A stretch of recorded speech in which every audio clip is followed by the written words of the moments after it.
ಎಲ್ರಿಗೂ ನಮಸ್ಕಾರ. ಇವತ್ತು ನಮ್ಮ ಕೆ.ಆರ್. ನಗರದಲ್ಲಿ ನಡೀತಿರ್ತಕ್ಕಂಥ ಕೆ.ಆರ್. ಲಕ್ಕೇಗೌಡರ ಮೊದಲನೇ ವರ್ಷದ ಪುಣ್ಯಸ್ಮರಣೆಯ ಬಹಳ ಅರ್ಥಗರ್ಭಿತವಾದಂತಹ ಈ ಸಮಾರಂಭದಲ್ಲಿ ವೇದಿಕೆ ಮೇಲೆ ಇರ್ತಕ್ಕಂಥ ಹಿರಿಯ ರಾಜಕಾರಣಿಗಳಾದಂತಹ ವಿಶ್ವನಾಥ್ ಅವರೇ, ದಾರಾ ಮಹೇಶ್ ಅವರೇ, ಶ್ರೀಕಂಠೇಗೌಡರೇ, ವಿವೇಕಾನಂದ ಅವರೇ, ವಸಂತ್ ಅವರೇ ಹಾಗೂ ವಿಜಯಗೌಡ್ರೆ, ಇಲ್ಲಿ ವಿವೇಕಾನಂದ ಅವರು ಕೂಡ ಬಂದಿದ್ದಾರೆ. ಇಲ್ಲಿ ನೆರೆದಿರ್ತಕ್ಕಂಥ ಎಲ್ಲ ನಮ್ಮ ನಾಗರಿಕ ಬಂಧುಗಳೇ ಹಾಗೂ ಬಹಳ ಮುಖ್ಯವಾದಂಥ ಅತಿಥಿ ಅಂದರೆ ಇವತ್ತು ನನಗೆ ಶ್ರೀಮತಿ ಜಯಲಕ್ಷ್ಮಮ್ಮ ಲಕ್ಕೇಗೌಡರು. ಏಕೆಂದರೆ ಇವತ್ತು ನಾವು ಲಕ್ಕೇಗೌಡರ ಪುಣ್ಯ ಸ್ಮರಣೆಯನ್ನು ಮಾಡ್ತಾ ಇದ್ದೇವೆ. ಅವರೆಲ್ಲ ಕುಟುಂಬ ಸದಸ್ಯರು, ರಮೇಶ್ ಅವರೇ, ಜಗದೀಶ್ ಅವರೇ, ಹೇಮಂತ್ ಅವರೇ ಮತ್ತು ಎಲ್ಲ ಕುಟುಂಬ ಸದಸ್ಯರೇ, ಎಲ್ಲರಿಗೂ ನನ್ನ ಹೃದಯ ಸ್ಪರ್ಶಿ ಧನ್ಯವಾದಗಳು ಮತ್ತು ನಮಸ್ಕಾರಗಳು. ಸಾರಾ ಮಹೇಶ್ ಅವರು ಹೇಳಿದ್ರು, ಇದು ಅವರು ಜೀವಂತವಾಗಿದ್ದಾಗಲೇ ತಮ್ಮನ್ನ ಕರೆಸ್ಬೇಕು ಅಂತ ಅವ್ರ ಬಯಕೆ ಇತ್ತು ಅಂತ. ನನ್ನ ಅರ್ಥದಲ್ಲಿ ಶ್ರೀಮಾನ್ ಲಕ್ಕೇಗೌಡರು ಜೀವಂತವಾಗೇ ಇದೆ. ಯಾಕೆಂದ್ರೆ ಭೌತಿಕವಾಗಿ ಇಲ್ಲದೇ ಇದ್ರು ಕೂಡ ಅವರ ಸಮಾಜ ಮತ್ತು ಕೆಲಸಗಳು, ಅವರ ಸಮಾಜ ಮತ್ತು ಚಿಂತನೆಗಳು, ಅವರ ಪರೋಪಕಾರಿ ಕೆಲಸಗಳು ಜೀವಂತವಾಗೇ ಇದೆ. ಯಾವಾಗಲೂ ಅಷ್ಟೇ, ಕೆಲವು ವ್ಯಕ್ತಿಗಳು ಇದ್ದಾಗಲೂ ಕೂಡ ಜೀವಂತವಾಗಿರಲ್ಲ. ಆದರೆ ಇನ್ನು ಕೆಲವು ವ್ಯಕ್ತಿಗಳು ಹಿಂದೆ ಇದ್ರೂ ಕೂಡ ಜೀವಂತವಾಗಿರ್ತಾರೆ. ಈ ಎರಡನೇ ಗುಂಪಿಗೆ ಈ ಮಹಾಪುಣ್ಯ ಪುರುಷ ಹೇಳ್ತಾರೆ. ನೋಡಿ, ನಮ್ಮ ಬದುಕು ಯಾವಾಗ ಸಾಗುತ್ತೆ ಅಂದ್ರೆ ನಾವು ಯಾರ ಜೊತೆ ಹೆಚ್ಚು ಒಡನಾಟಗಳನ್ನ ಇಟ್ಕೊಂಡಿರ್ತೀವಿ, ಯಾರ ಜೊತೆ ಹೆಚ್ಚು ಸಂಪರ್ಕವನ್ನು ಇಟ್ಕೊಂಡಿರ್ತೀವಿ, ಆ ರೀತಿ ನಮ್ಮ ಬದುಕು ಸಾಗುತ್ತೆ. ನೋಡಿ, ನಾವು ಶಿಕ್ಷಕರ ಜೊತೆ ಹೆಚ್ಚು ಒಡನಾಟವನ್ನು ಇಟ್ಕೊಂಡ್ರೆ ನಾವು ಕೂಡ ವಿದ್ಯಾರ್ಥಿಗಳು ಆಗ್ಬೇಕು ಅಂತ. ಅದೇ ಈ ಕುಡುಕರ ಜೊತೆ ಹೆಚ್ಚು ಸಂಬಂಧಗಳನ್ನ ಇಟ್ಕೊಂಡ್ರೆ ಪ್ರಪಂಚ ಬಹಳ ಸುಲಭ ಅನ್ಸುತ್ತೆ.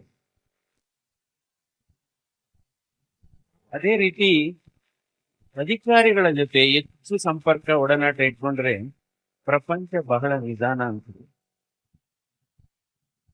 ದೊಡ್ಡ ದೊಡ್ಡ ಉದ್ದಿಮೆ ಅಥವಾ ಏನು ದೊಡ್ಡ ದೊಡ್ಡ ಬಿಸಿನೆಸ್ ಮ್ಯಾನ್ ಜೊತೆ ಸಂಪರ್ಕ ಇಟ್ಕೊಂಡ್ರೆ ಏನಪ್ಪ ನಾವು ಓದಿರೋದೆಲ್ಲ ಎಷ್ಟು ಆಗುತ್ತೆ. ಅದೇ LIC ಅವ್ರ ಜೊತೆ ಎಷ್ಟು ಸಂಪರ್ಕ ಇಟ್ಕೊಂಡ್ರೆ, LIC ಅವ್ರ ಜೊತೆ ಏನ್ ಬೇಗ ಹೋಗ್ಬಿಡ್ಬೇಕಾ, ಯಾಕಂದ್ರೆ LIC ಕ್ಲೇಮ್. ಅದೇ ರೀತಿ ವಿಜ್ಞಾನಿಗಳ ಜೊತೆ ನಾವು ಹೆಚ್ಚು ಸಂಪರ್ಕವನ್ನು ಇಟ್ಕೊಂಡ್ರೆ ನಾವು ಕೂಡ ಸಂಪರ್ಕರಾಗಬೇಕು. ನಂತರ ಯೋಧರೊಡನೆ ನಾವು ಸಂಪರ್ಕ ಇಟ್ಕೊಂಡ್ರೆ ನಾವು ಮಾಡುತ್ತಿರತಕ್ಕಂಥ ಬಲಿದಾನ ಸಾವು. ಆದ್ರೆ ಇವತ್ತಿನ ಈ ನಮ್ಮ ಲಕ್ಕೇಗೌಡರ ಪುಸ್ತಕವನ್ನ ಓದ್ತಾ ಹೋದ್ರೆ ನಾವು ಕೂಡ ಇನ್ನು ಹೆಚ್ಚು ಸಾಧನೆಗಳನ್ನು ಮಾಡಬೇಕು. ಸೊ ಇದು ಈ ರೀತಿ ನಮ್ಮ ಒಡನಾಟ. ಅಂದ್ರೆ ಅವರ ಮಗ ರಮೇಶ್ ಅವರು ನನ್ನ ಕರೀಲಿಕ್ಕೆ ಬಂದಿದ್ರು. ನಾನೇನ್ ಹೇಳಿದೆ, ಆಯ್ತು ಬರ್ತೀವಿ, ಆ ಇನ್ವಿಟೇಷನ್ ಕೊಡೋಕೆ ಇನ್ನೊಂದು ದಿವಸ ಬರ್ತೀವಿ ಅಂದ್ರೆ ಎಷ್ಟು ದೂರ, ಇಲ್ಲಿಂದ ಎಷ್ಟು ದೂರ ಇರ್ಬೇಕು. ಸೊ ನಾನು ಹೇಳಿದೆ, ಅದು ಇನ್ವಿಟೇಷನ್ ಪೋಸ್ಟಲ್ ಎಲ್ಲಾರು ಕಳಿಸಿ ಅಥವಾ ವಾಟ್ಸಾಪ್ ಎಲ್ಲಾರು ಕಳಿಸಿ ಸಾಕು, ನಾನು ಬರ್ತೀನಿ ಡೆಫಿನೆಟ್ ಆಗಿ. ಅವ್ರೇನ್ ಮಾಡಿದ್ದಾರೆ, ಅಲ್ಲಿಗೆ ಬಂದಿದ್ದಾರೆ ಬೆಂಗಳೂರಿಗೆ. ಅವ್ರಿಗೂ ನಾನು ಮನೆಗೆ ಬಂದಿದ್ದು 11:30 ನೋಡೋರಿಗೆ ಸುಮಾರು ಕಾರ್ಯಕ್ರಮ. 11:30 ಗಂಟೆಯಲ್ಲಿ ರಾತ್ರಿ 11:30 ಗಂಟೆಗೆ ಅವರು ಕಾಯ್ತಾ ಇದ್ದಾರೆ ನನಗೆ ಅದು ಇನ್ವಿಟೇಷನ್. ನಾನು ಯಾವ ತಂದ್ರು ಏನು ಅನ್ಸುತ್ತೆ ಅಂದ್ರೆ, ಲಕ್ಕೇಗೌಡರ ಸಂಸ್ಕಾರ ಇದು ಒಂದು ಬಹಳ ಮುಖ್ಯವಾದದ್ದು. ಇದು ಯಾವಾಗಲೂ ಅಷ್ಟೇ ಆ ಕುಟುಂಬದಲ್ಲಿ, ಆ ಕುಟುಂಬ ಪರಿವಾರದ ಹಿನ್ನೆಲೆ ಏನಾದ್ರೂ, ಆ ಪರಿವಾರದ ಹಿನ್ನೆಲೆಯಲ್ಲಿ ಸಂಸ್ಕಾರ ಇದ್ರೆ ಮಾತ್ರ ಇವೆಲ್ಲ ಮಾಡಲಿಕ್ಕೆ. ನಾವು ವೈದ್ಯರು, ನನಗ ಸಂಸ್ಥೆಗರಾದ್ರೂ ಕೂಡ ನನ್ನ ಮೊದಲನೇ ಪದ ವೈದ್ಯರೇ. ಯಾಕೆಂದ್ರೆ ನಾವೆಲ್ಲ ಆಕಸ್ಮಿಕವಾಗಿ ರಾಜಕೀಯಕ್ಕೆ ಬಂದವರು. ಅಂದ್ರೆ ರಾಜಕೀಯ ಮಾಡುವ ನಾವು ಬಂದಿಲ್ಲ, ಇದೊಂದು ಸಮಾಜ ಸೇವೆ ಅಂತ ಪರಿಗಣನೆ ಮಾಡಿ ಮಾಡ್ಬೋದು. ಅದಕ್ಕೋಸ್ಕರ ನಾನು ರಾಜಕಾರಣಿಗಿಂತ ರಾಷ್ಟ್ರಕಾರಣಿ ಅದೇ ಬಂದು. ರಾಜಕಾರಣ ಅಂದ್ರೇನು? ರಾಜಕಾರಣ ಅಂದ್ರೆ ಮುಂದಿನ ಎಲೆಕ್ಷನ್ ಏನಾದ್ರು ಮಾಡಿ ಗೆಲ್ಬೇಕು, ಅದು ರಾಜಕಾರಣ. ರಾಷ್ಟ್ರಕಾರಣ ಅಂದ್ರೆ ಏನು? ಏನಾದರೂ ರಾಷ್ಟ್ರ ಮಟ್ಟದ ಈ ದೇಶಕ್ಕೆ ಸಮಯಕ್ಕೆ ಯಾವುದಾದ್ರೂ ಬದಲಾವಣೆ ಬರಲಿಕ್ಕೆ ಸಾಧ್ಯವಾಗುತ್ತೆ. ಕಷ್ಟ ಇದೆ ಅಂದ್ರೆ ಪ್ರಯತ್ನ. ಯಾಕಂದ್ರೆ ಪ್ರಯತ್ನಗಳು ಬಹಳ ಮುಖ್ಯ, ಫಲಿತಾಂಶಕ್ಕಿಂತ ಪ್ರಯತ್ನಗಳು ಬಹಳ ಮುಖ್ಯ. ಆ ರೀತಿ ಅಂದ್ರೆ ಈಗಾಗಲೇ ನಾನು ಲೋಕಸಭಾ ಸದಸ್ಯನ ಆದ್ಮೇಲೂ ಕೂಡ ನನ್ನ ವೃತ್ತಿಯನ್ನು ನಾನು ವಾರದಲ್ಲಿ 2 ದಿವಸ 3 ಗಂಟೆ ಕಾಲ ಮಾಡ್ತಾ ಇದ್ದೀನಿ. ಬಟ್ ಬಹಳ ಮುಖ್ಯವಾದದ್ದು ಉಚಿತವಾದ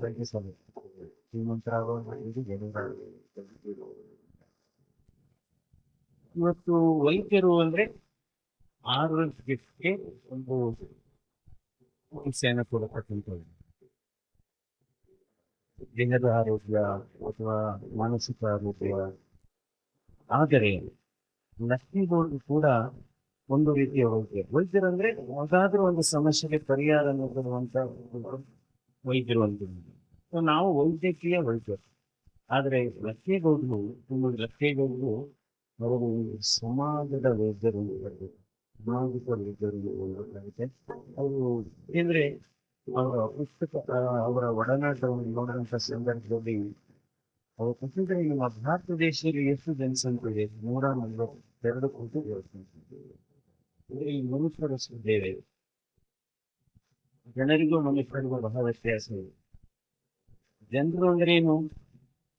ಆಕಾರ ಇರತಕ್ಕಂಥ, ಹೃದಯ ಬರುತ್ತೆ ಇರತಕ್ಕಂಥ, ವ್ಯಾಸಕೋಶ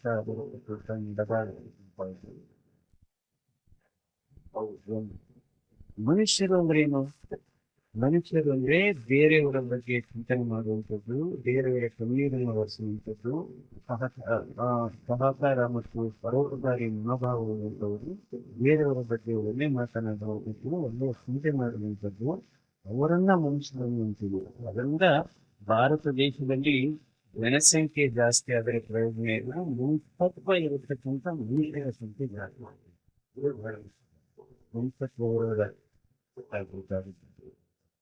ಇವತ್ತು ಈ ಬದುಕೆ ಒಂದು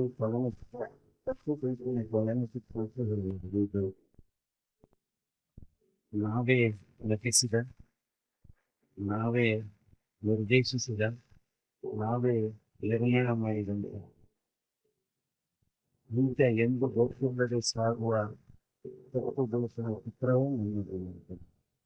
ಈ ಬದುಕನ್ನು ಅರ್ಥ ಮಾಡ್ಕೋಬೇಕಾದ್ರೆ 3 ಜಾಗಗಳನ್ನು ನೋಡಬೇಕು. ಒಂದು, ಆಸ್ಪತ್ರೆಯಲ್ಲಿ ತುರ್ತು ಘಟಕಕ್ಕೆ ಹೋಗಿ ರೋಗಿಗಳನ್ನು ನೋಡಿದಾಗ ಆರೋಗ್ಯ ಎಷ್ಟು ಬಲವಾಗುತ್ತದೆ. ಅದೇ ರೀತಿ ನಾವು ಜೈಲಿನಲ್ಲಿ ಕೈದಿಗಳನ್ನ ಹೋಗಿ ನೋಡಿದಾಗ ನಮಗೆ ಅನಿಸಿದೆ ಸ್ವತಂತ್ರ ಎಷ್ಟು ಉಂಟು. 3ನೇದು, ನಾವು ರುದ್ರಭೂಮಿಗೆ ಹೋಗಿ ನೋಡಿದಾಗ ಅಷ್ಟೇ ನಮ್ಮ ಹಿಂದೆ ಬರಲು ಮಾಡಿದ ಹಣವಲ್ಲ, ಅಧಿಕಾರವಲ್ಲ, ಹೊರಗು ಮಾಡಿರ್ತಕ್ಕಂಥ ಒಳ್ಳೆಯ ಕೆಲಸ. ಅದರಿಂದ ಆ ರೀತಿ ಬದುಕಿನಲ್ಲಿ ಬಹಳ ಮುಖ್ಯವಾದದ್ದು. ಯಾಕೆಂದ್ರೆ ಲಕ್ಷ್ಮೀಗೌಡರಿಗೆ ಇದೆಲ್ಲ ಅವರೊಬ್ಬ ಆದರ್ಶ ಎಷ್ಟು, ಸಮಾಜದಲ್ಲಿ ಬೇಕು, ಪರೋಪಕಾರಿ ಮನೋಭಾವ. ನಾವೆಲ್ಲ ಮದರ್ ತೆರೇಸಾ ಬಗ್ಗೆ ಮಾತಾಡ್ತೀವಿ. ಅವರು ಕುಷ್ಠರೋಗಿಗಳಿಗೆ ಶುಶ್ರೂಷೆ ಮಾಡ್ತಾ ಇದ್ರು. ಇಲ್ಲೂ ಕೂಡ ಇವತ್ತು ಲಕ್ಷ್ಮೀಗೌಡರು ಪುರಸಭೆ ಸದಸ್ಯರಾಗಿದ್ದಾರೆ. ಪುರಸಭೆ ಚುನಾವಣೆ ಬಹಳ ಒಂಥರ ನಡೀತು. ಪುರಸಭೆ ಚುನಾವಣೆ ನಾನು 3-4 ಚುನಾವಣೆ. ಸೊ ಅದರಲ್ಲಿ ವೋಟಿಂಗ್ ಆಗಲ್ಲ, ಕೈ ಎತ್ತಂಗ. ಆ ಕೈ ಯಾರ ಕಡೆಗೆ ಎತ್ತಾರೆ ಅನ್ನೋದೇ ಗೊತ್ತಾಗಲ್ಲ ಪುಣ್ಯ. ಅದು ಇಂಥ ಪುರಸಭೆಗಳಲ್ಲಿ ಆದರ್ಶ ಪುರಸಭಾ ಸದಸ್ಯರಾದಂತಹ ಪುರಸಭೆ ಅವರು ಆಸ್ಪತ್ರೆಗಳಲ್ಲಿ ರೋಗಿಗಳಿಗೆ ಯಾವ ರೀತಿ ಸಹಕಾರ ಅವರು ಚಿಕಿತ್ಸೆ ಕೊಡಿಸ್ತಾ ಇದ್ರು ಇಂಥ ವಸ್ತುಗಳು ಮನೆಯಲ್ಲಿ ಅವ್ರಿಗೆ ಯಾವ ರೀತಿ ಅದಕ್ಕೋಸ್ಕರ ಅವರನ್ನ ನಾವು ಮದರ್ ಟೆರೇಸಾಗೆ ಹೋಲಿಕೆ ಮಾಡ್ಬೋದು. ಅದಕ್ಕೋಸ್ಕರ ಅವ್ರನ್ನ ನಾವು ಫಾದರ್ ಟೆರೇಸಾ ಅಂತ ಹೇಳ್ತೀವಿ. ಫಾದರ್ ಟೆರೇಸಾ ಅಂತ ಹೇಳ್ಬೋದು. ಯಾಕೆಂದ್ರೆ ಇವತ್ತು ನಾವು ಎಷ್ಟು ಓದಿದ್ದೀವಿ ಅನ್ನೋದು, ನಾವು ಎಷ್ಟು ಪದವಿಗಳನ್ನ ನಮಗೆ ನಿಂತಿತ್ತು, ಎಷ್ಟು ಪಾರಿತೋಷಿಕಗಳನ್ನು ಗಳಿಸಿದ್ದೀವಿ ಅನ್ನೋದು ನಮ್ಮ ಉಳಿದು ಎಷ್ಟು ಜನರ ಮುಖದಲ್ಲಿ ಮಗುವನ್ನು ಕೊಡಿಸಿದೆ ಮತ್ತು ಎಷ್ಟು ಮನೆಗಳಲ್ಲಿ ನಂದಾದೀಪವನ್ನು ಬೆಳೆದಿದೆ ಅನ್ನೋದು ಅದು ಮುಖ್ಯ. ಇದು ಬಹಳ ಮುಖ್ಯ. ಯಾಕೆಂದ್ರೆ ನೀವೆಷ್ಟೇ ಓದಿರಿ, ಎಷ್ಟೇ ನಿಮ್ಗೆ ಅಧಿಕಾರ ಇದೆ, ಸರಿಯಾದ ನಾವು ಮಾತನಾಡುವ ರೀತಿ, ಮಾತನಾಡುವ ಮಾತು ಮತ್ತು ಮಾನವೀಯತೆ ಇಲ್ಲದೆ ಇದ್ರೆ ಇದು ಅನಕ್ಷರಸ್ಥರು. ನೋಡಿ, ಇವಾಗ ನಮ್ಗೆ ಸ್ವತಂತ್ರ ಬಂದಂತ ಸಂದರ್ಭದಲ್ಲಿ ಸಾಕ್ಷರತೆ ಓದಕ್ಕೆ ಬರೋಕ್ಕೆ ಹೇಳ್ತಿತ್ತು. ಆದ್ರೆ ಇಂದು ಸಾಕ್ಷರತೆ ಇದ್ರೆ 85% ಇದೆ.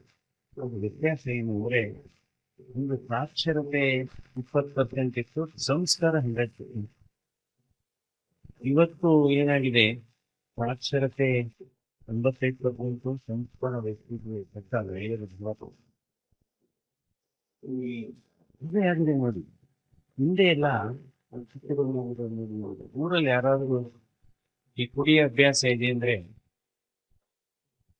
ಅವ್ರನ್ನ ಇದು ಮೇಲೋ ಅಥವಾ ಯಾವ್ದಾದ್ರು ಕಡೆ ಅಲ್ಲೇ ಊರೊಳಗೆ ಎಂಟರ್ ಆಗ್ತಿರ್ಲಿಲ್ಲ.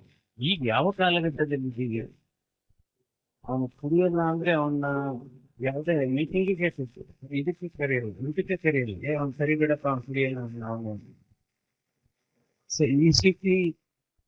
ಈ ರೀತಿ ಹೀಗಾಗಿದೆ, ಈ ರೀತಿ ಕಾಲ ಬದಲಾಗಿದೆ.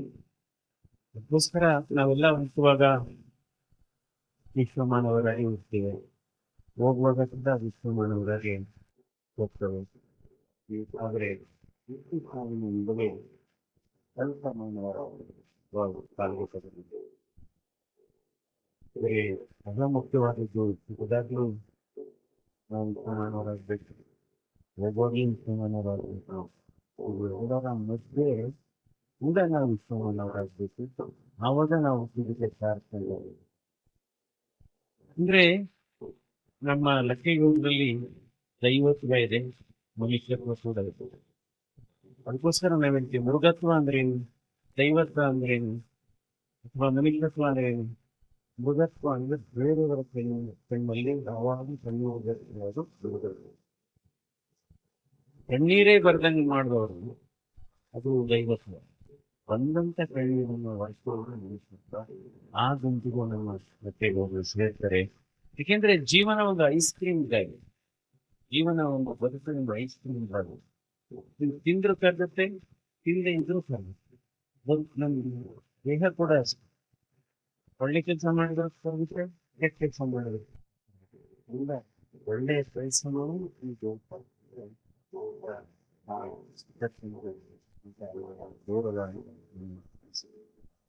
ಹಾಗೆಯೇ ನಮ್ಮ ನೋವು ನಮಗೆ ಗೊತ್ತಾಗುತ್ತೆ. ನಮ್ಮ ನೋವು ಗೊತ್ತಾದ್ರೆ ನಾವು ಜೀವಂತವಾಗಿದ್ದೀವಿ ಅಂತಾರೆ. ಅದು ಬೇರೆಯವರ ನೋವು ಗೊತ್ತಾದ್ರೆ ನಾವು ಉಳಿತಾಗಿದ್ವಿ.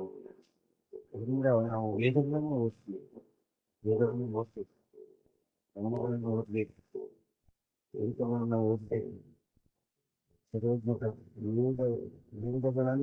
ಓದ್ಬೇಕು, ವೇದನೆಯನ್ನ ಅರ್ಥ ಮಾಡ್ಬೇಕು. ವೇದಗಳನ್ನು ಓದುವುದರ ಜೊತೆಗೆ ವೇದನೆಯನ್ನು ಅರ್ಥ ಮಾಡ್ಕೊಂಡು ಬಹಳ ಮುಖ್ಯವಾದದ್ದು. ನಂತರ ಇವತ್ತು ಯಾವ ರೀತಿ ಮುಂದೆ ಯಾವ ರೀತಿ ಇತ್ತು ಅಕ್ಕಪಕ್ಕದವರು ನಮ್ಮ ಕುಟುಂಬ ಕರೀತಾರೆ. ಇವತ್ತು ಕುಟುಂಬ ಸದಸ್ಯರೇ ಅಕ್ಕಪಕ್ಕದವರಾಗೋದಿಲ್ಲ. ಈಗ ಏನಕ್ಕೆ ಹೇಳ್ತಾ ಇದ್ದೀನಿ, ಇವತ್ತು ಅವಿಭಾಜ್ಯ ಕುಟುಂಬಗಳು ಒಡಬೇಕಾ ಇರೋದು. ಇವತ್ತು ಭಾರತ ದೇಶದಲ್ಲಿ 60% ಸಾವುಗಳು ಇವತ್ತು ಜೀವನ ಶೈಲಿ ಆಧಾರಿತ ಸಾವುಗಳನ್ನು ಹೃದಯಾಘಾತ, ಹಾರ್ಟ್ ಅಟ್ಯಾಕ್,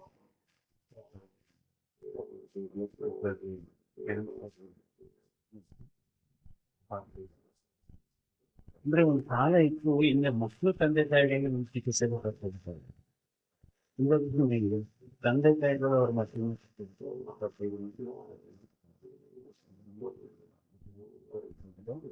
ಹೀಗಾಗಿ ಇವತ್ತು ಈ ಬದಲಾದ ಜೀವನ ಶೈಲಿಯಿಂದ ಇವತ್ತು ಈ ಯಾವ್ದು ಮಕ್ಕಳು ಆಗ್ತಾ ಇದೆ.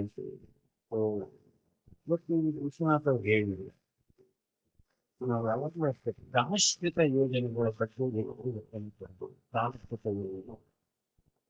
ಇವತ್ತು ಯಾವುದೇ ಇಲಾಖೆ ನೋಡಿ ಶೇಕಡ 40ರಿಂದ 50ರಷ್ಟು ಸಾಧಿಸಿದ್ದಾರೆ. ಇವತ್ತು ಶಾಲಾ ಕಾಲೇಜುಗಳು ಅಥವಾ ವಿಶ್ವವಿದ್ಯಾಲಯಗಳು ಅಲ್ಲಿ 40ರಿಂದ 50ರಷ್ಟು ಹುದ್ದೆಗಳು ಸಾಧಿಸಿದ್ದಾರೆ. ಅಂದ್ರೆ ಸರ್ಕಾರ ಪ್ರತಿಯೊಂದು ರಾಜ್ಯದಲ್ಲೂ ಸರ್ಕಾರ ಇದ್ದೇ ಇರುತ್ತೆ, ಬಟ್ ಆಡಳಿತ ಇದೆಯಾ ಇಲ್ಲ ಅನ್ನೋದು English government and governance. Government ಇದ್ದೇ ಇರುತ್ತೆ ಎಲ್ಲ ಕಡೆ, ಗೌರ್ನೆನ್ಸ್ ಇದೆಯಾ ಅನ್ನೋದು ಬಹಳ ಮುಖ್ಯ. ಯಾವಾಗ ಗೌರ್ನೆನ್ಸ್ ಇದೆ ಅಂದ್ರೆ ಯಾವುದೇ ಸರ್ಕಾರಿ ಕಚೇರಿಗಳಲ್ಲಿ ಜನಸಾಮಾನ್ಯರು ಯಾವುದೇ ಶಿಫಾರಸ್ಸಿಂದ ಹೋದಂತ ಸಂದರ್ಭದಲ್ಲಿ ಅವರ ಕೆಲಸ ಕಾರ್ಯಗಳು ಯಾವುದೇ ಅಡಚಣೆ ಇಲ್ಲದೆ ಆದ್ರೆ ಅವಾಗ ಆಡಳಿತ ಇದೆ, ಸರ್ಕಾರ ಇದೆ, ಸರ್ಕಾರ ಜೀವಂತವಾಗಿರುತ್ತೆ. ಆದ್ರೆ ಇವತ್ತು ಸರ್ಕಾರ ಇದೆ ಆದ್ರೆ ಸರ್ಕಾರ ಆಡಳಿತ ಇಲ್ಲ ಅನ್ನೋ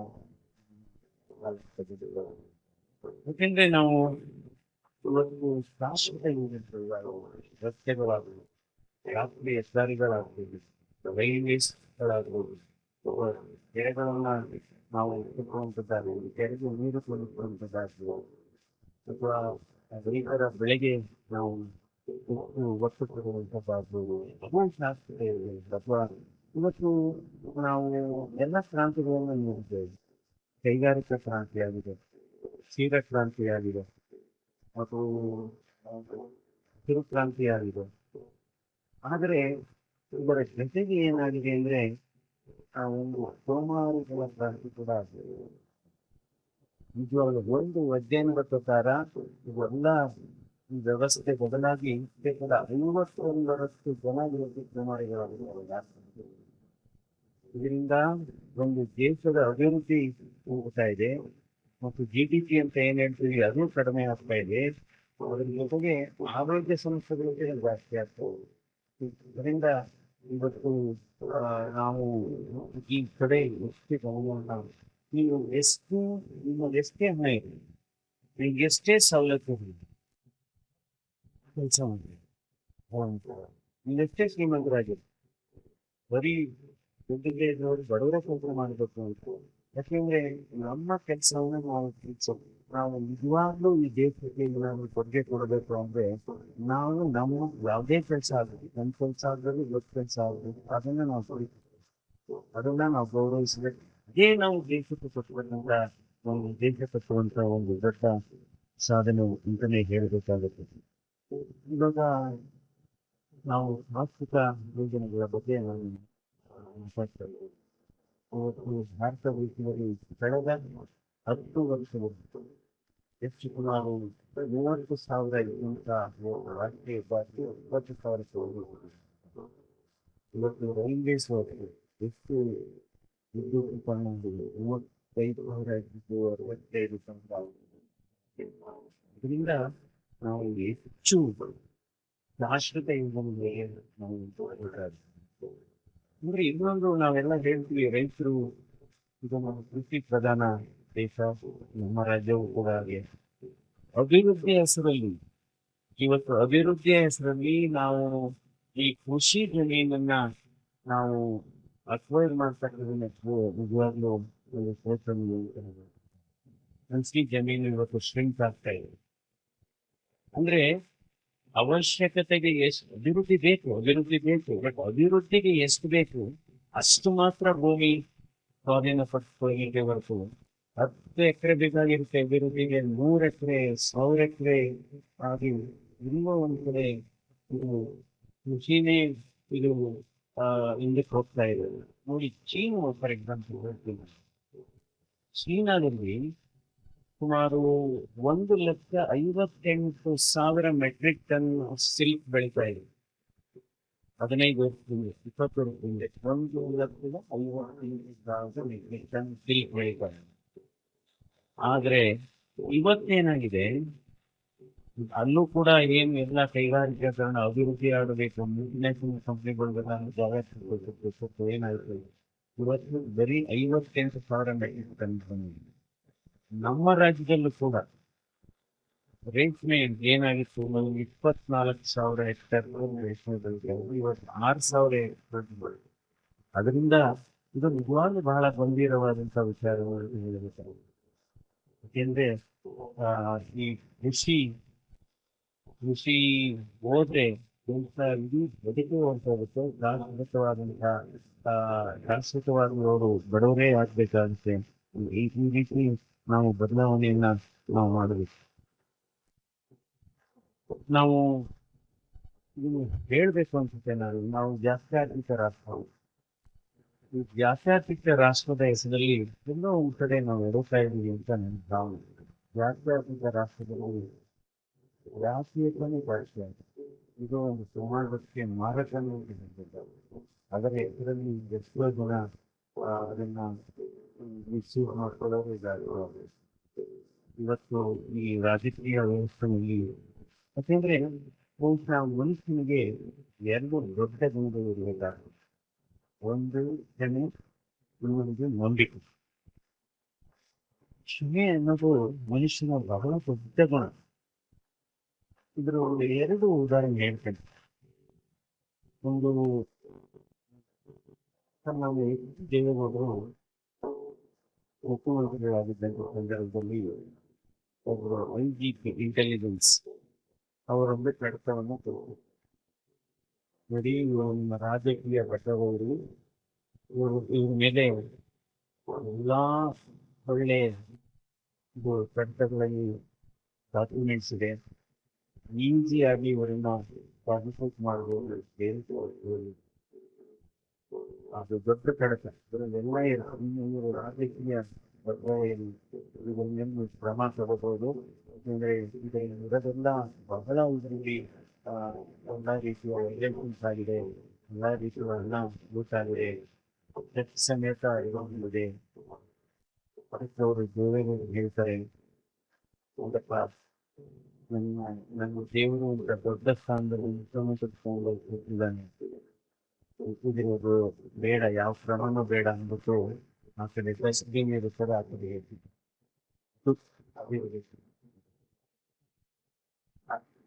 ಕ್ಷಮಿಸುವ ಗುಣ ಇರಬೇಕು.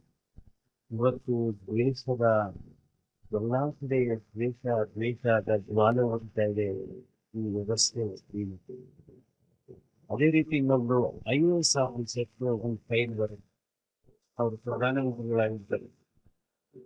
ಅವರ ಪ್ರಧಾನ ಕಾರ್ಯದರ್ಶಿ ಹೇಳ್ತಾರೆ, ಸರ್ ನಿಮ್ಗೆ ಈ IAS ಅಧಿಕಾರಿ ಪ್ರಮೋಷನ್ ಬಂದಿಲ್ಲ, ಇವರು ಬಹಳ ತೊಂದರೆ ಕೊಟ್ಟಿದ್ದಾರೆ, ತುಂಬಾ ತೊಂದರೆ ಕೊಟ್ಟಿದ್ದಾರೆ, ಅವ್ರಿಗೆ ಪ್ರಮೋಷನ್ ಕೊಡದೆ ಟ್ರೈನಿಂಗ್ಸ್ ಸೈಡ್ ಚೇಂಜ್ ಮಾಡಬೇಕಾಗುತ್ತೆ. ಅದಕ್ಕೆ ಹೇಳ್ತಾರೆ ಅವರು, ಇಲ್ಲ ಕನ್ಸೋಲ್ ತಂದಿಲ್ಲ ಪ್ರಧಾನಮಂತ್ರಿ ಆಗ್ತಿಲ್ಲ.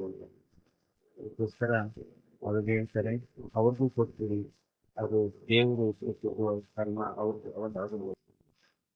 ಇನ್ನು ನಮ್ಮ ಸಾಮಾನ್ಯ ಬಂಗಾರಪ್ಪನವ್ರು, ಅವ್ರಿಗೊಂದು ಇನ್ಸಿಡೆನ್ಸ್ ಉಂಟು. ಯಾವುದೋ ಒಂದು ಗುಲ್ಬರ್ಗಾದಲ್ಲಿ ಒಂದು ಕೊಲೆ ಆಗುತ್ತೆ. ಗುಲ್ಬರ್ಗಾದಲ್ಲಿ ಕೊಲೆ ಆದಂತ ಸಂದರ್ಭದಲ್ಲಿ DGP ಫೋನ್ ಮಾಡ್ತಾರೆ, ಬಂಗಾರಪ್ಪನವರು ಇವರು ಬಹಳ ನಿಮ್ಗೆಲ್ಲ ಬಹಳ ತೊಂದರೆ ಕೊಡ್ತಾ ಇದ್ದಾರೆ, ಚುನಾವಣೆಗೂ ತುಂಬಾ ತೊಂದರೆ ಕೊಟ್ಟಿದ್ದಾರೆ, ಈಗ ಸಿಗಾಕೊಂಡಿದ್ದಾರೆ ಅವರು, ಅವ್ರನ್ನ ನಾನು ಸೇರಿಸ್ತೀನಿ FIR ಅಲ್ಲಿ. ಬಂಗಾರಪ್ಪನವರು ಹೇಳ್ತಾರೆ, ಯಾವ ರೀತಿ ವೈಯಕ್ತಿಕ ನಮ್ಮಿಲ್ಲ, ಅವರು ಆ ರೀತಿ ಮಾಡಬೇಡಿ, ಕಾನೂನು ಪ್ರಕಾರ ನಾವು ಆ ರೀತಿ ನಿಧಿ ಬದಲಾಗಿದೆ, ಅವರು ನಿಜವಾದಂತಹ ಆದರ್ಶ ಆ ರೀತಿ ಮಾಡಬೇಕಾಗುತ್ತೆ. ಇವತ್ತು ನಮ್ಮ ಬದುಕೆ ಒಂದು ಪುಸ್ತಕ. ಇವತ್ತು ಗುಣ ಪುಸ್ತಕ ಹೆಂಗಿದೆ, ಅದು ಬದುಕು ನಮ್ದು ಒಂದು ಪುಸ್ತಕ ಅಂತ ಹೇಳಿದ್ರು ಅವರು.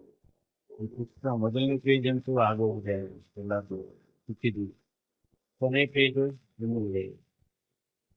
ಆದ್ರೆ ಈ ಮೊದಲನೇ ಪೇಜು ಮತ್ತು ಕೊನೆಯ ಪೇಜು ಮಧ್ಯೆ ಹಲವಾರು ಪುಟಗಳಿವೆ. ಆ ಪುಟಗಳನ್ನ ನಾವು ಒಳ್ಳೆಯ ಕೆಲಸ ಮಾಡುವ ಮೂಲಕ, ಒಳ್ಳೆಯ ಚಿಂತನೆ ಮೂಲಕ ಮತ್ತು ಒಳ್ಳೆಯ ಸಮಾಜ ಸೇವೆ ಮಾಡುವ ಮೂಲಕ ನಾವು ಅದನ್ನ ಓದ್ತಾ ಹೋಗ್ಬೇಕು. ಆವಾಗ ಅದು ನಿಜವಾದ ಪುಸ್ತಕ ಆಗುತ್ತೆ ಅಂತ ನನ್ನ ಭಾವನೆ. ಇವತ್ತು ವಾಸ್ತವಕ್ಕಿಂತ ನಾವು ಕಾಲ್ಪನಿಕವಾಗಿ ಬದುಕ್ತಾ ಇದ್ದೀವಿ. ವಾಸ್ತವಕ್ಕಿಂತ ಕಾಲ್ಪನಿಕವಾಗಿ ಬದುಕ್ತಾ ಇದ್ದೀವಿ. ಅದಕ್ಕೋಸ್ಕರ ಹಲವಾರು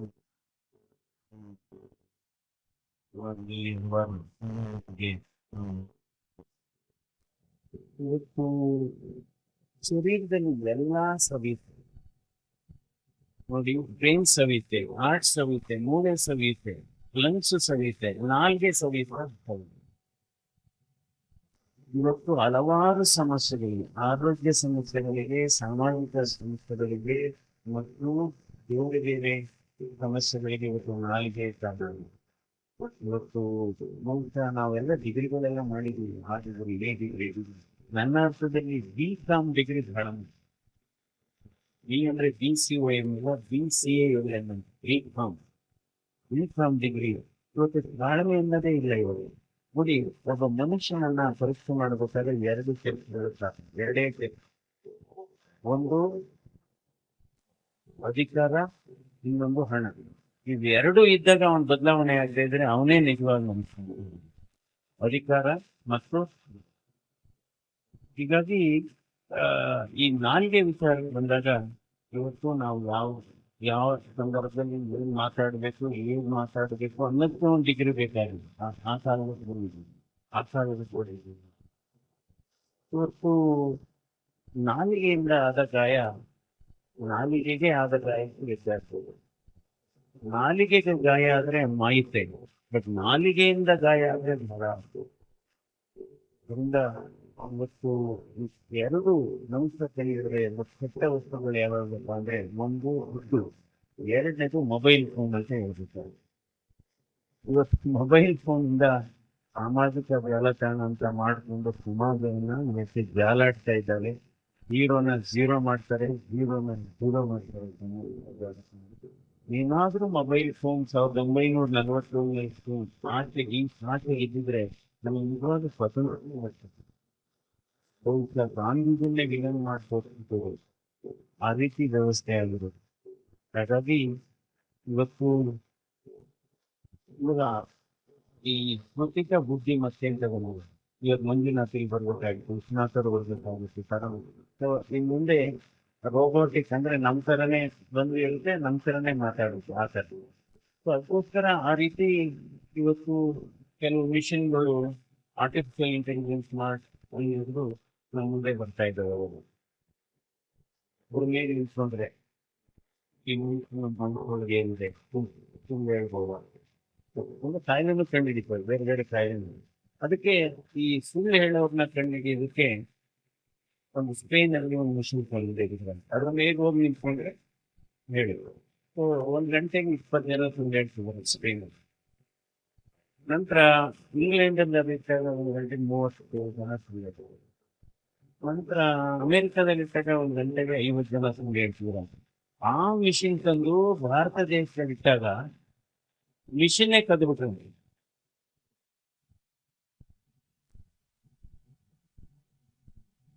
ಹಾಗಾಗಿ ನಾವು ಒಳ್ಳೆಯ ಕೆಲಸವನ್ನ ಮಾಡಬೇಕು. ಈಗೆಲ್ಲ ಮಾಡಿದ್ದಾರೆ. ಈಗ ವಿಶ್ವನಾಥ್ ಅವರು, ನಮ್ಮ ದೂರ ಅವಕಾಶ ಸಿಕ್ಕಾಗ ನಮ್ಮ ಕಾಲದಲ್ಲಿ ನಾವು ಒಳ್ಳೆ ಕೆಲಸ ಮಾಡ್ತಾ ಹೋಗ್ಬೇಕು. ಬಟ್ ಒಂದು ಕೆಲಸ ಮಾಡಿದಂತ ಸಂದರ್ಭದಲ್ಲಿ ಅದನ್ನೇ ನಾವು ಮಾಡಿದೀವಿ ಅಂತ ಹೇಳ್ಕೊಳ್ಳೋದು ಕೂಡ ಸರಿ ಅನ್ಸುತ್ತೆ. ನಾವು ಮಾಡ್ಬೇಕು. ನಾವು ಯಾವಾಗಲೂ ಅಷ್ಟೇ ಇವತ್ತು ನಮ್ಗೆಲ್ಲ ಸನ್ಮಾನ ಮಾಡಿದ್ದಾರೆ. ಸನ್ಮಾನ ಯಾವಾಗಲೂ ಮೌನವಾಗಿರ್ಬೇಕು, ಸಾಧನೆ ಮಾತ್ರ ಮಾತಾಡ್ಬೇಕಾಗುತ್ತೆ. ಆವಾಗ ಸರಿಯಾಗಿದೆ. ಇವತ್ತು ಈಗ ನಮ್ದು ಲೋಕಸಭಾ ಸದಸ್ಯರಿಗೆ ಕ್ಷೇತ್ರ ಅಭಿವೃದ್ಧಿ ಫಂಡ್ಸ್ ಅಂತ ಇರುತ್ತೆ. ಸುಮಾರು ಬಸ್ ಸ್ಟಾಪ್ ಎಲ್ಲ ಕಟ್ಟವು ಹಾಗೆ ಆಯ್ತು. 30 ಲೊಕೇಶನ್ ಐಡೆಂಟಿಫೈ ಮಾಡಿ ಒಂದೇ ನೋಡಪ್ಪ ಲೋಕಸಭೆ ಆಯ್ತು, ನಮ್ಮ ಫಂಡಲ್ಲಿ ಈ ಈ ಬಸ್ ತಂಬುದು ಹಣ ಕಟ್ಸು, ಆದ್ರೆ ಬಹಳ ಮುಖ್ಯವಾದದ್ದು ನನ್ನ ಫೋಟೋ ಅಂತೂ ಹಾಕ್ಬೋದು. ಯಾಕೆಂದ್ರೆ ಏನ್ ಫೋಟೋ ಏನಕ್ಕೆ ಬೇಕಾದ್ರೆ ಫೋಟೋ, ಫೋಟೋ ಅಂತೂ ಹಾಕ್ಬೇಡಿ. ನಾನು ಇನ್ನೊಂದು ಗನ್ಮ್ಯಾನ್ ಕೂಡ ತಗೊಂಡಿಲ್ಲ. ಗನ್ಮ್ಯಾನ್ ಐತೆ, ಅವ್ರು ಹೇಳ್ತಾನೆ ಇದೆ ಗನ್ಮ್ಯಾನ್ ತಗೊಳ್ಳಿ ಅಂತ. ಸೊ ನಾನು ಗನ್ಮ್ಯಾನು ತಗೊಂಡಿಲ್ಲ. ಸೊ ನಾನು ಕಳೆದ 70 ದಿನದಲ್ಲಿ ಸುಮಾರು 8,000 ಕಿಲೋಮೀಟರ್ ಓಡಾಡಿದ್ದೀನಿ ಟೋಟಲ್. ಹಲವಾರು ಬೇರೆ ಬೇರೆ ಪಾರ್ಲಿಮೆಂಟ್. ಹೀಗಾಗಿ ನಾವು ಕೆಲಸ ಮಾಡ್ತಾ ಹೋಗ್ಬೇಕಾಗುತ್ತೆ.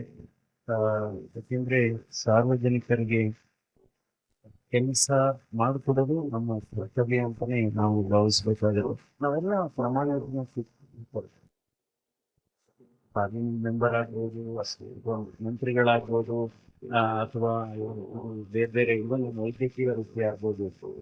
ನಾವು ಯಾವ ರೀತಿ ಈ ದೇಶ ಯಾವ ರೀತಿಗೆ ನಾವು ಯಾವ ರೀತಿ ಇದನ್ನ ಅಭಿವೃದ್ಧಿಗೊಳಿಸ್ಬೋದು, ಅಥವಾ ದೇಶ ಯಾವ ರೀತಿ ನಾವು ಮುಂದಿನ ಮಟ್ಟಕ್ಕೆ ತೆಗೆದುಕೊಂಡು ಹೋಗ್ಬೇಕು ಅನ್ನೋದಾದ್ರೆ, ನಿಜವಾಗ್ಲೂ ನಾವು ಯಾವ ರೀತಿ ಪ್ರಮಾಣ ವಚನ ತೆಗೆದುಕೊಳ್ತೀವಿ, ಒಂದು 4-5 ಲೈನ್ಸ್ ನಾವು ಪ್ರಮಾಣ ವಚನವನ್ನ ತೆಗೆದುಕೊಳ್ತೀವಿ.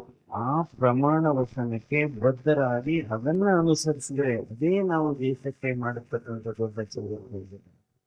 ಆ ಪ್ರಮಾಣ ವಚನ ತಗೊಳ್ಳೋದೇ ಒಂದು, ಅದ್ ಮಾಡದೇ ಒಂದು. ಸೊ ಇದರಿಂದ ಏನು ಪ್ರಯೋಜನ ಆಗೋದಿಲ್ಲ. ಹೀಗಾಗಿ ಈ ನಮ್ಮ ವಾಸ್ತವ ಸ್ಥಿತಿ, ಆ ಮನಸ್ಥಿತಿ, ವಸ್ತುಸ್ಥಿತಿ ಬಹಳ ಮುಖ್ಯವಾಗಿದೆ. ನಾವು ಮನೆ ಕಟ್ಟಬೇಕಾದ್ರೆ ಏನು, ಮನೆ ವಾಸ್ತು ನೋಡ್ಬೋದು, ಆದ್ರೆ ಮನಸ್ಸಿನ ವಾಸ್ತು ಬಹಳ ಮುಖ್ಯ.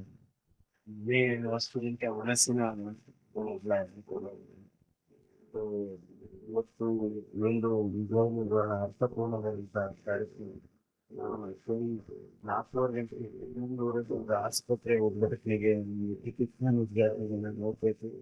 ಸೊ ಹಾಗಾಗಿ ಇದು ಬಹಳ ಅರ್ಥಪೂರ್ಣವಾದಂತಹ ಕಾರ್ಯಕ್ರಮ. ಇವತ್ತು ನಮ್ಮ ಲಕ್ಕಿಗೌಡರವರ ಪುಸ್ತಕದ ಬಿಡುಗಡೆಗೆ ನನಗೂ ಕೂಡ ಸಾಧ್ಯ ಆದ ಬಹಳ ಸಂತೋಷದಿಂದ ಅವರ ಆದರ್ಶಗಳು ಇರಬೇಕು.